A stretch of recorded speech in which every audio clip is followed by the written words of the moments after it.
Something is happening at the highest levels of the FBI. The agency is at war with itself. And what's happening behind closed doors is more explosive than anything you've seen in the headlines. A bombshell internal report just dropped, and it reveals that the battle to drain the swamp isn't over. It's just getting started.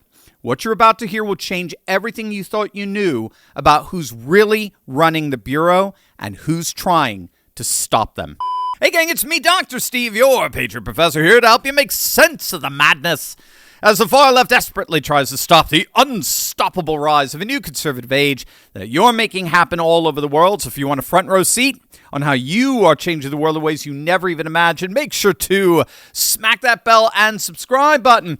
A stunning 115-page internal report just leaked, and it's tearing apart the leadership of FBI Director Kash Patel and Deputy Director Dan Bongino. But here's the twist. It's not coming from the left-wing media. It's coming from inside the Bureau itself, from current and retired FBI agents who claim they all are supporters of Trump, and yet they're witnessing what they claim to be a complete and total disaster at the leadership level of the FBI. The report, drafted by the National Alliance of Retired and Active Duty FBI Special Agents and Analysts, calls the FBI under Patel's leadership dismal, all effed up, and a rudderless ship, concluding that the director is in over his head. And it gets worse. Deputy Director Dan Bongino is labeled by this reporter as nothing but a clown. Agents within the Bureau are openly mocking the leadership that was supposed to reform it. And again, what makes this report so unique is it's not coming from the far-left activists disguised as journalists in the legacy media. It's a report that surfaced through Miranda Devine at the New York Post. Now, if you know Miranda, she's a reliable Trump supporter. Her reporting is second to none. So why would a pro-Trump journalist publish something so potentially damaging to Trump's appointees? Well, in order to understand what's really happening here, we have to start with the confusing part of this report. Megyn Kelly was actually just talking about this with Mark Halperin. It was very fascinating. There is some very real concern and confusion about the report's legitimacy. So it appears quasi-official, but no one's name is attached to it. No one. It's completely anonymous. It's also unclear who commissioned this report. Was it a Senate committee? Was it a House committee? Halperin notes he's never seen anything quite like this type of report, rigorous and detailed, but not officially sanctioned. The report also details supposed events that are clearly meant to be embarrassing, particularly for Kash Patel. So, for example, the report talks about how Patel handled the Charlie Kirk assassination investigation. It claims he refused to exit his plane right before the press conference in Utah. He refused to exit the plane until agents found him an FBI raid jacket. And when they did, he purportedly complained about missing Velcro patches, and SWAT team members allegedly had to remove patches from their own uniforms to satisfy him. Now, true or not, the story is clearly being used to paint Patel as vain and incompetent. And so all of this, the appearance of officiality while maintaining anonymity, the ambiguity of why the report was written in the first place, the embarrassing details, all of this suggests that this report is indeed a coordinated smear campaign designed to take out both Kash and Dan. Now, this is hardly the first smear campaign we've seen of Trump appointees. You remember how the legacy media had a feeding frenzy surrounding War Secretary Pete Hegseth and the Signal chat controversy some months back, right? Hegseth was being accused by every single legacy media outlet of mishandling classified information on an insecure instant messaging app. I guess I should say unsecure. I don't think I doubt the message app is insecure. It was unsecure, right? And according to legacy media, that was ample grounds for President Trump to fire Hegseth immediately and for the Justice Department to bring charges against him. We've been seeing the same smear tactics with Homeland Security Secretary Kristi Noem, who we were told openly defied a court order to return TDA gang members who were being deported to El Salvador. But again, the key here in all of this is that these reports were all coming through the ultra-leftist legacy media. No one gives a rip about them. They die just as quickly as they surface. What makes this FBI report so unique and frankly so damaging is that it's coming from Miranda Devine, who's an avid Trump supporter. And ironically, that is the key to understanding what's really going on here. But first, have you seen the price of gold and silver lately? They're absolutely skyrocketing. Gold in particular, it's up 50% year to date.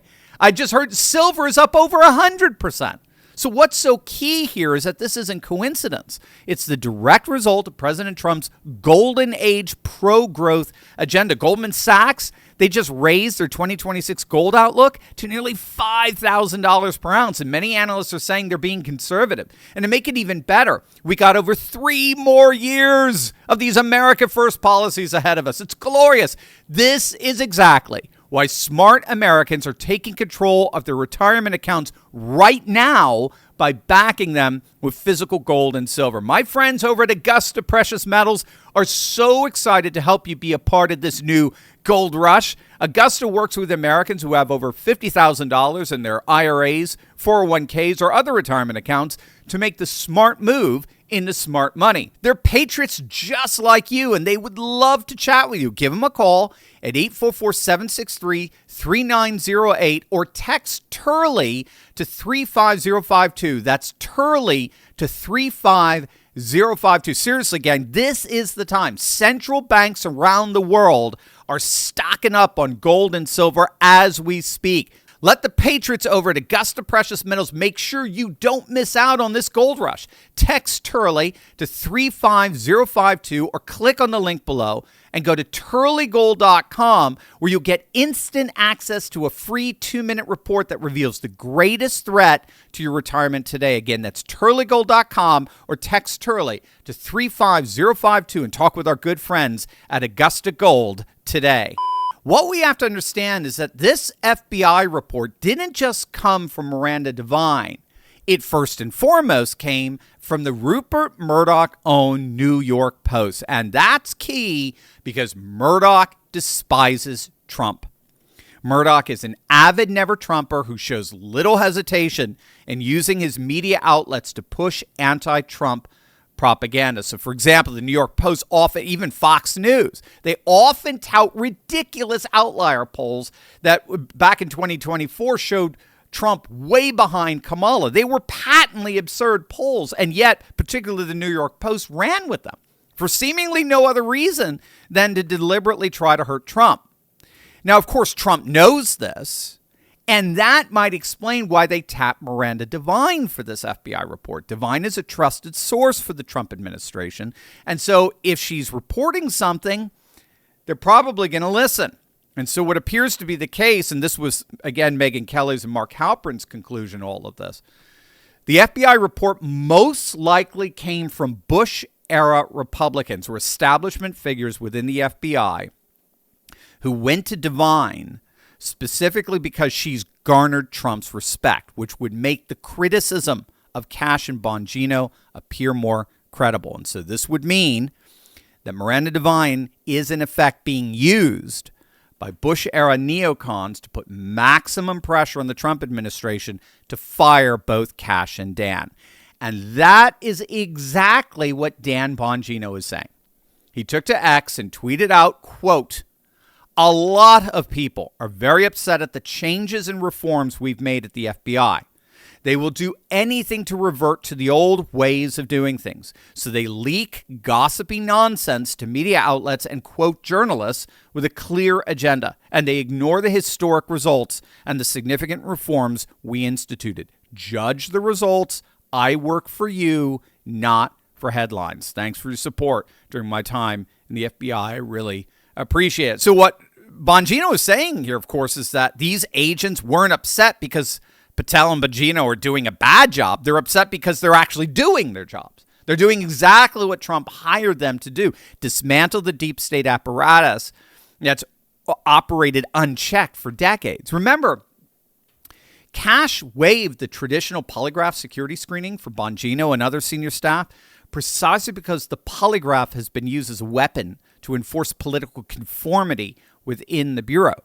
And the old guard, therefore, sees their power slipping away, and they're fighting back with leaked reports and media manipulation. But both Cash and Dan are saying, in effect, look, the results speak for themselves. Over 50 corrupt FBI officials have been removed. DEI mandates have been completely rolled back. The politicization of the Bureau has been systematically dismantled. This is exactly what Trump hired them to do. So from this vantage point, the deep state operatives, the Biden-aligned, Comey supporting agents, are in full panic mode. They're leaking reports. They're filing lawsuits. They're doing everything they possibly can to stop the reforms. And if what Dan is saying is true, it means that the swamp is fighting back because they're losing. Now, that said, there is a very, very, very simple way to resolve all of this in the hearts and minds of patriots all across the country. Handcuffs, perp walks, mass arrests of corrupt officials. You just had 6 seditious senators and congresspersons tell our military to disobey orders from their commander-in-chief. And they're walking around scot-free. And they're emboldened to do even more now. We are now over 10 months into this administration. We have yet to see a single major arrest. Yes, Comey, Bolton, Letitia James, I get, but they're the tip of the iceberg. There is so much corruption inside the FBI. There's so much corruption inside D.C., and we were promised full accountability and transparency. If Cash and Dan deliver in that capacity, no one's going to give a flip about this report. But until then, until we see the handcuffs, until we see the perp walks, they're both very vulnerable to hit pieces like this latest one. And the civil war inside the FBI will continue. Hey, before you go, gang, do not miss out. Every Friday, my weekly wrap-up gives you everything you missed during the week. Live streams, top videos, podcasts, events, and the week's biggest Patriot wins. Sign up free at turley.pub/recap and start ending your week with faith, family, and freedom.